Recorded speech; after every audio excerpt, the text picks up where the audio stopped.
कितना जरूरी है ना ये जीवन में, कितना कुछ बदल देता है ना ये।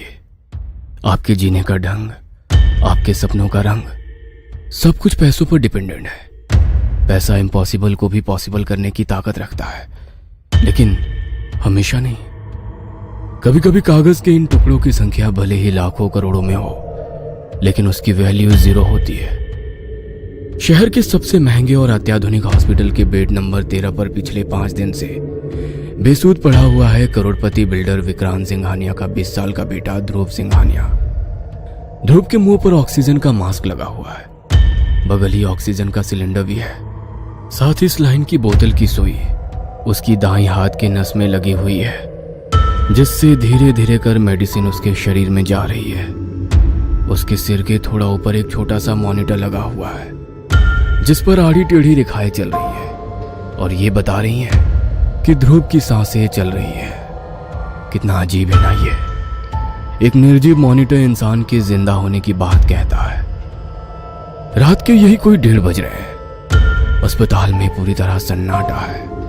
अस्पताल की नसों को जमाई आ रही है, लेकिन फिर भी वो पूरी मुस्तैदी से अपनी ड्यूटी कर रही है। बाहर कुत्तों के भौंकने की आवाज लगातार आ रही है। कभी भौंकने की आवाज पूरी तरह बंद होती है तो कभी वो एक साथ रोने लगते हैं। ऐसा कहा जाता है कि कुत्तों का रोना दुर्भाग्य की निशानी है। वही दुर्भाग्य जो ध्रुव सिंघानिया को मौत के मुंह से खींचने के लिए तैयार खड़ा है। ध्रुव के प्राइवेट वार्ड में उसकी मां साक्षी सिंघानिया काफी देर तक अपने बेटे को देखती रही। फिर उसे भी नींद आ गई और वो गहरी नींद में सो गई।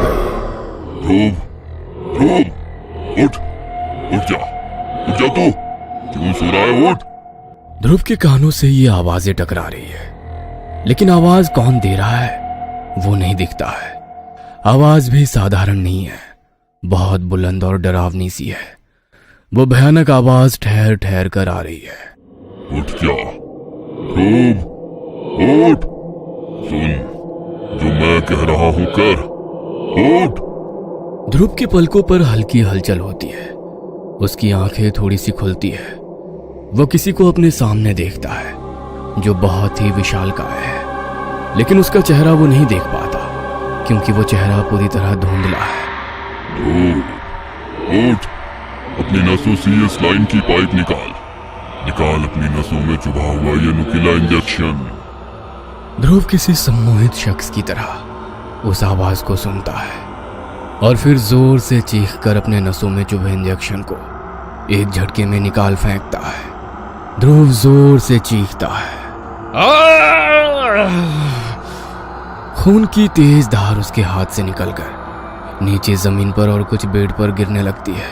ध्रुव, अपनी नाक से ये ऑक्सीजन मास्क भी निकाल और फेंक दे इसे। चल फेंक।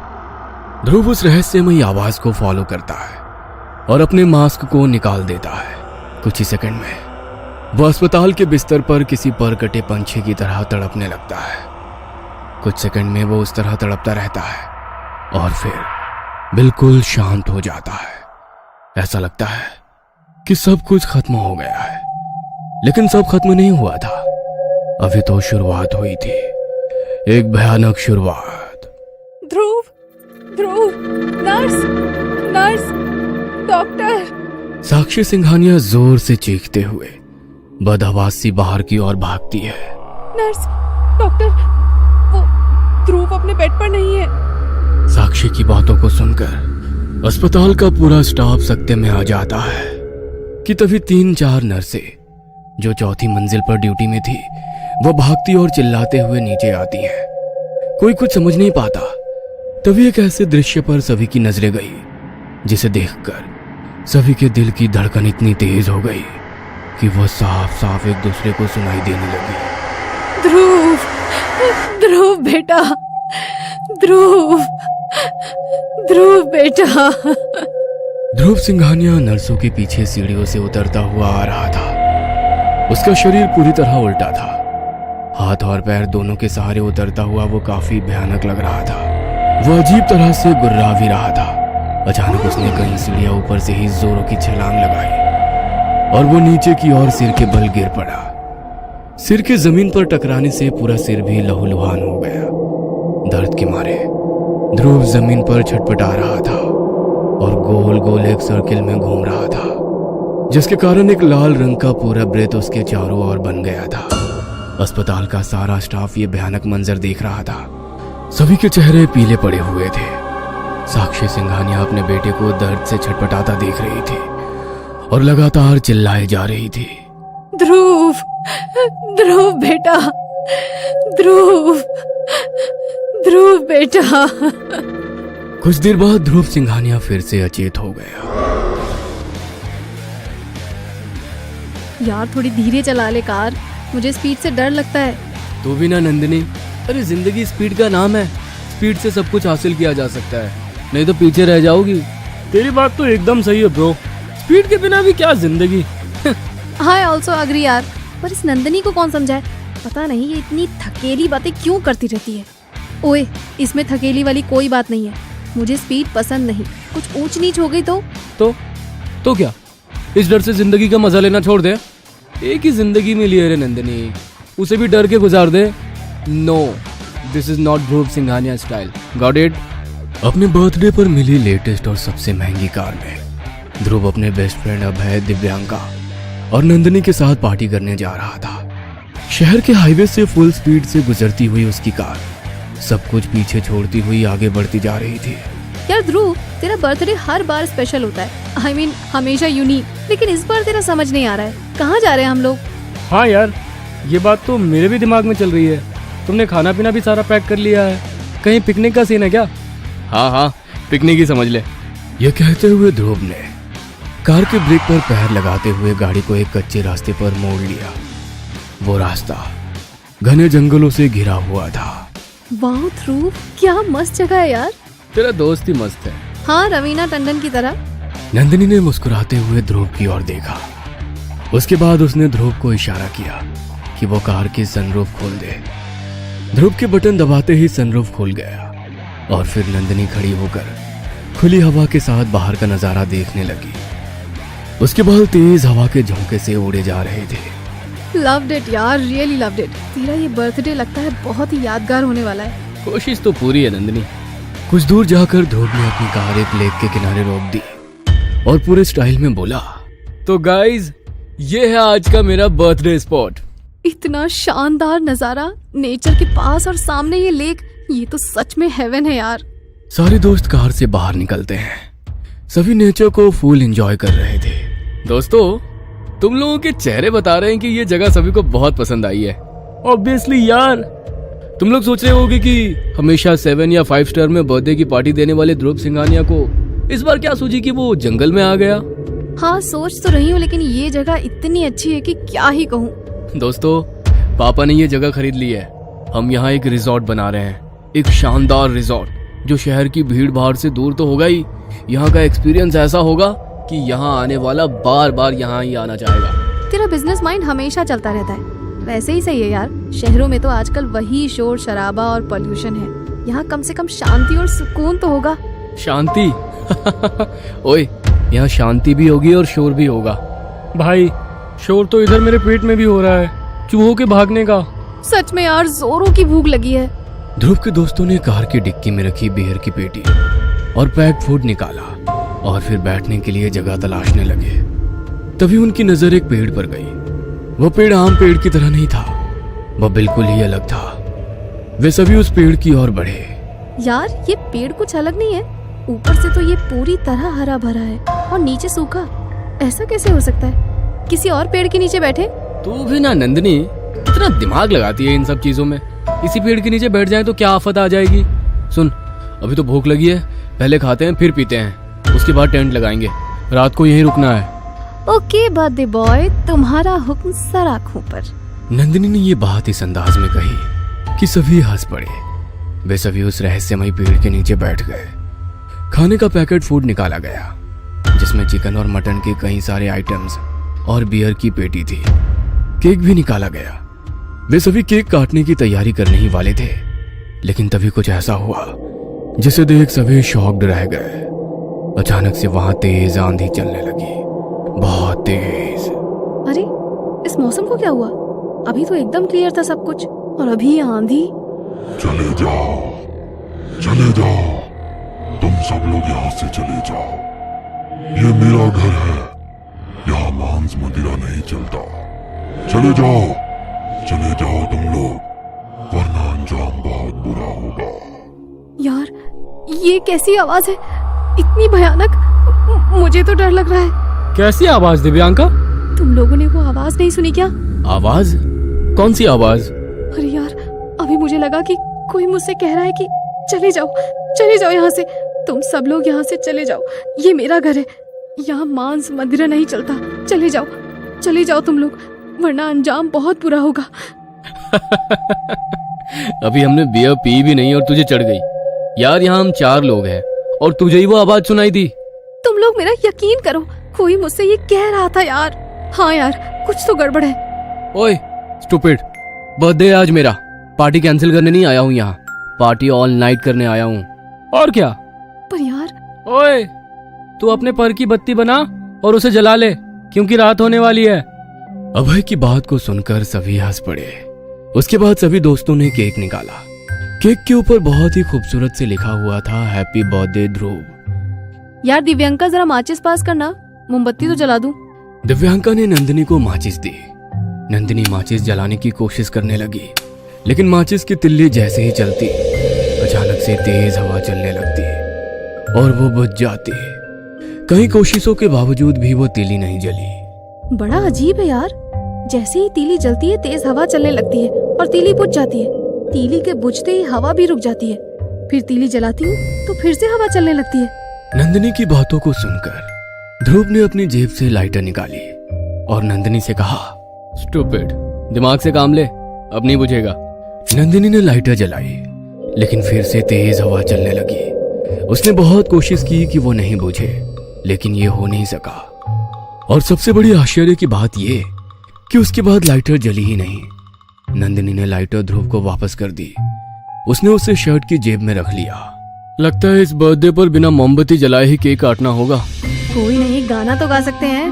Happy birthday to you, happy birthday to you, happy birthday dear Dhruv, happy birthday to you. बिना मोमबत्तियों के ही केक काटा गया। सभी ने केक की एक एक बाइट ली। फिर उन्होंने मोबाइल के ब्लूटूथ से कार के स्पीकर को कनेक्ट किया और बॉलीवुड सॉन्ग बजाने लगे। इधर प्लेट में खाना भी निकाला जाने लगा। लेकिन तभी ध्रुव ने शर्ट की जिस जेब में लाइटर रखा था, उस जेब से अचानक से धुआं निकलने लगा। ध्रुव को इस बात का अंदाजा नहीं था, लेकिन नंदिनी की नजर अचानक से उसकी जेब की ओर गई। ध्रुव, ये तेरी पैकेट से धुआं कैसे निकल रहा है? ध्रुव कुछ समझ पाता उसके पहले ही उसके पैकेट से आग निकलने लगी। आग! आग! अरे ये आग कैसे लग गई? ध्रुव भी पूरी तरह डर गया, लेकिन एन वक्त पर उसने अपनी शर्ट उतार दी और उसे दूर फेंक दिया। ओह माय गॉड, ये क्या था यार? ये आग कैसे लग गई? लाइटर तो जल ही नहीं रही थी, फिर ये कैसे हुआ? किसी को कुछ समझ नहीं आ रहा था। सभी के चेहरे पर डर साफ साफ दिख रहा था। इसी बीच ध्रुव ने माहौल को लाइट करने की कोशिश की। गाइस, जो होना था हो गया, चलो अब मूड की बैंड नहीं बजाते हैं, खाना खाते हैं। प्लेट्स में खाना निकाला जाने लगा। क्या मस्त खुशबू आ रही है यार, भूख तो और बढ़ गई है। तो पेट भर खा लेना भुक्कड़। सारे दोस्तों ने नॉनवेज खाना शुरू किया और साथ ही बियर का घूंट मारने लगे। बियर का घूंट मारते मारते अचानक नंदिनी की नजर उस पेड़ के ऊपर गई और वहां उसने जो देखा, उसे देखकर उसके रोंगटे खड़े हो गए। उसने देखा कि पेड़ की डाली पर कोई पैर लटका कर बैठा हुआ है। उसके पैर बहुत ही लंबे हैं और उसकी 2 बड़ी बड़ी आंखें उसे गुस्से से घूर रही है। गाइस, वो देखो, वो कौन है पेड़ पर? वो हमें घूर रहा है गाइस, देखो उसे उधर। नंदिनी की बातों को सुनकर सभी ने पेड़ के ऊपर देखा, लेकिन वहां तो कुछ भी नहीं था। क्या यार नंदिनी पहले से ही फटी पड़ी है हम लोगों की, और तू है कि अरे पेड़ पर तो कोई नहीं है। नहीं यार ध्रुव, मैं झूठ नहीं बोल रही, मैंने सच में किसी को ऊपर देखा। वो हमें बहुत भयानक तरीके से घूर रहा था। कई बार फिर से सभी ने उस घटना को इग्नोर किया और चिकन और मटन का आनंद लेने लगे। साथ ही उसकी हड्डियां वहीं जमीन पर गिरने लगे। चले चले जाओ, तुम सब लोग यहाँ से चले जाओ। ये मेरा घर है, यहाँ मांस मदिरा नहीं चलता। चले जाओ तुम लोग, वरना अंजाम बहुत बुरा होगा। इस बार वो अजीब और भयानक आवाज उन चारों ने सुनी। यार ये कौन बोल रहा है? दिव्यांका, तूने अभी इसी आवाज की बात की थी ना? हाँ यार, मैंने इसी के बारे में बोला था, पर ध्रुव ने... मुझे कुछ समझ में नहीं आ रहा है। कहीं ऐसा तो नहीं कि हम लोगों को ज्यादा चढ़ गई है? नहीं यार, हम पहली बार तो पी नहीं रहे हैं। हाँ वो तो है, पर इस आवाज का क्या करें? कोई आसपास दिख भी नहीं रहा है। यार मुझे डर लग रहा है, चलो यहाँ से निकलते हैं। डर तो सभी को लग रहा है, लेकिन अंधेरा पूरी तरह घिर आया है और सच कहे तो थोड़ा चढ़ भी गई है। ऐसे में कार ड्राइव करना रिस्क नहीं होगा। तो फिर क्या करें यार? अरे रात भर की ही तो बात है, सुबह निकलते हैं ना यहाँ से। लेकिन पूरी रात कैसे काटेंगे यहाँ? क्योंकि रह रह कर यहाँ अजीब अजीब चीजें हो रही हैं। हाँ, आई थिंक इससे पहले कि कुछ बड़ी गड़बड़ी हो, हमें यहाँ से निकलना चाहिए। सभी दोस्तों ने सलाह मशवरा किया और सभी ने एक ही बात पर सहमति जताई कि वहां से निकलना चाहिए। ओके गाइस, निकलते हैं यहाँ से। सभी लोग कार में बैठ गए और फिर कार अपनी स्पीड में वहां से निकल पड़ी। ध्रुव कार ड्राइव कर रहा था। सभी दोस्त डरे हुए थे। ब्रो, ये कैसी जगह खरीद ली तुम लोगों ने रिजॉर्ट के लिए? मुझे तो ये कोई भूतिया जगह लगती है। अबे यार, सस्ती मिल रही थी तो ले ली पापा ने, वो भी मेरी जिद पर। अब ये भूतिया है या नहीं, ये कौन पता करता है? ध्रुव की कार आगे बढ़ रही थी। सारे दोस्त धीरे धीरे नींद की गोद में समाये जा रहे थे, लेकिन तभी ध्रुव की नजर कार की मिरर पर गई। उसने देखा कि उसकी गाड़ी के पीछे एक 15 से 20 फीट का विशालकाय इंसान दौड़ा चला आ रहा है। उसके चेहरे पर अलग ही तेज है, लेकिन उसके सिर पर 2 सिंग निकले हुए हैं। चेहरा किसी राक्षस का है। उसके बदन पर जनेऊ है, लेकिन पूरा बदन खून से लथपथ है। उसकी सुर्ख लाल आंखें ऐसी थी जैसे कि चूल्हे में गर्म कोयला। वह इंसान और राक्षस का मिश्रित रूप था। ध्रुव उसे देखकर पूरी तरह डर गया। उसने एक्सीलेटर पर अपना पैर और जोर से दबाया, लेकिन तभी वो पीछे भाग रहा विशालकाय राक्षस उसकी गाड़ी के आगे अचानक से मुड़कर आ गया और उसकी कार की जोरदार टक्कर उस राक्षस से हो गई। नंदिनी जोर से चिल्लाई। ध्रुव की कार उस राक्षस से टकराकर एक बड़े से पत्थर से जा भिड़ी और कार रुक गई। ध्रुव, क्या हो रहा है? तू पागल हो गया क्या? गाड़ी कैसे ठोक दी तूने? यार नंदिनी, यार राक्षस, मैंने एक राक्षस को देखा, विशालकाय राक्षस, गाड़ी के पीछे भागते हुए, और फिर अचानक से वो गाड़ी के आगे आ गया और मेरी कार की टक्कर उससे हो गई। क्या बात कर रहा है ध्रुव? कौन सा राक्षस? कौन था गाड़ी के पीछे और कौन आगे आगे? हाँ यार, ये राक्षस कहाँ से आ गया?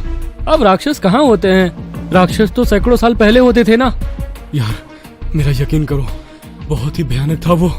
15 से 20 फीट का वो पंडित भी लग रहा था और राक्षस भी। उसके सिंग थे यार, बड़े और नुकीले। ध्रुव, तू पागल हो गया। हमारी ही गलती है, हमें तेरी बात नहीं सुननी चाहिए थी। हम सबको चढ़ी हुई है, हमें रुकना चाहिए था वहीं। लेकिन क्या करते दोस्तों, देखा था ना वहाँ क्या क्या हो रहा था हमारे साथ। नंदिनी अपनी बात कही रही थी, तभी ध्रुव के फोन की घंटी बजी। उसने जेब से फोन निकाला तो उस पर दिव्यांका कॉलिंग लिखा आ रहा था। ध्रुव ने गाड़ी के पीछे की ओर देखा। कुछ देर पहले तो दिव्यांका गाड़ी में ही थी, फिर वो कहाँ गायब हो गई और उसका कॉल कहाँ से आ रहा है? ध्रुव, ये दिव्यांका का कॉल कैसे आ रहा है? वो कार से कब उतर गई? अभय के साथ ही तो बैठी थी वो। ध्रुव ने फोन उठाया। ध्रुव, यार ध्रुव, जल्दी आ यहाँ, मैं यहाँ फंस गई हूँ, पूरी तरह से फंस गई हूँ। मुझे बचा ले यार, बचा ले। उसी पेड़ के पास आ जा यार, प्लीज आ जा। उसके बाद दिव्यांका के चीखने की आवाज आई। ध्रुव समेत किसी को कुछ समझ में नहीं आ रहा था। उन्हें बस इतना पता था कि वो किसी मुसीबत में फंस गए हैं। यार मुझे बहुत डर लग रहा है, कुछ अनिष्ट का डर है, कुछ बेहद बुरा होने वाला है। नहीं, कुछ नहीं होगा, कुछ नहीं होगा। पहले दिव्यांका को बचाना होगा हमें, वो किसी मुसीबत में है। ध्रुव ने गाड़ी मोड़ी और फिर वे सभी उसी पेड़ की दिशा में जाने लगे। सभी के चेहरे पर एक मुर्दा खामोशी थी। थोड़ी देर बाद वे सभी वहां जा पहुंचे। दिव्यांका, दिव्यांका, दिव्यांका, कहाँ हो यार? जवाब दो, हम आ गए हैं। दिव्यांका, दिव्यांका। रुको, मैं उसे कॉल करता हूँ। अभय ने दिव्यांका का नंबर मिलाया। घंटी जा रही है यार। Come on Divyanka, pick up the phone यार, पिक अप द फोन। वे सभी उसी पेड़ के नीचे खड़े थे। अचानक नंदिनी के चेहरे पर पेड़ के ऊपर से कुछ गिरा, कुछ गीला गीला सा। नंदिनी ने अपने चेहरे पर हाथ लगाया और फिर जब उसने अपने हाथ की ओर देखा तो वो चीखते हुए बोली, ध्रुव, अभय, ऊपर देख यार। नंदिनी के चेहरे पर जो गिरा था वो खून था, दिव्यांका का खून। दिव्यांका उसी पेड़ के ऊपर लटकी हुई थी। उसके शरीर पर कई जगह दांतों के निशान थे, जिससे अभी भी खून रिस रहा था। दिव्यांका! यार ये क्या हो गया यार? ये सब क्या हो गया? तभी नंदिनी ने देखा कि अभय वहां नहीं है। ये अभय कहाँ चला गया? उसी समय उनके कानों में मोबाइल की घंटी की आवाज आई। वो आवाज दूर झाड़ियों से आ रही थी। नंदिनी, अभय दिव्यांका का फोन ट्राई कर रहा था, वो जरूर इधर ही गया होगा। दोनों झाड़ी की ओर बढ़े, लेकिन तभी अभय के भी चीखने की आवाज आई। ध्रुव, इधर मत आना इधर। नंदिनी, इधर मत आना, यहाँ एक राक्षस है। ध्रुव और नंदिनी ने अभय की कपकपाती आवाज सुनी तो वे भीतर तक सिहर गए। यार, हमें अभय को बचाना होगा। हाँ यार, चल। लेकिन वो उस तरफ बढ़ते, उसके पहले ही अभय का तड़पता और लहूलुहान शरीर उनके आगे आ गिरा। भाग यहाँ से, भाग। ध्रुव ने नंदिनी का हाथ थामा और बदहवास सा भागने लगा। वो भागता रहा। चांद धीरे धीरे आसमान से गायब हो रहा था। कुछ घंटों बाद सूरज नई रोशनी के साथ झांकने लगा था। ध्रुव और नंदिनी अभी भी भाग रहे थे, लेकिन अब वो जंगल नहीं था जहां वो भाग रहे थे। वो थी शहर की पक्की सड़क। यार, प्यास लग रही है, बहुत जोरों की प्यास लग रही है, गला भी सूख रहा है। मेरा भी यार। कुछ देर बाद उनकी नजर सड़क किनारे खड़े नारियल पानी वाले पर गई। वो भागकर वहां पहुंचे। भैया, नारियल पानी पिला दो। कहां से भागे भागे आ रहे हैं साहब? भाई, अभी पानी पिला दो, बाद में बताते हैं कहां से आ रहे हैं। नारियल पानी वाले ने ध्रुव की बात को सुनकर मुंह बना लिया। उसने नारियलों के ढेर में से एक बड़ा सा नारियल उठाया और उसके ऊपर अपनी नुकीली छुरी को जोर से मारा। लेकिन तभी जो हुआ उसे देखकर ध्रुव का शरीर पूरी तरह कांपने लगा। उसने देखा कि नारियल पानी वाले की जगह पर वही राक्षस खड़ा है और उसने नारियल पानी पर नहीं, नंदिनी के गले पर प्रहार किया है।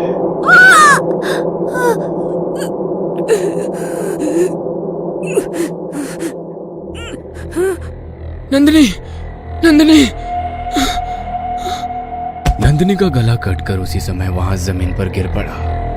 उसके कटे सिर को वो राक्षस घूर घूर कर देख रहा था। उस दृश्य को देखकर ध्रुव बेहोश हो गया।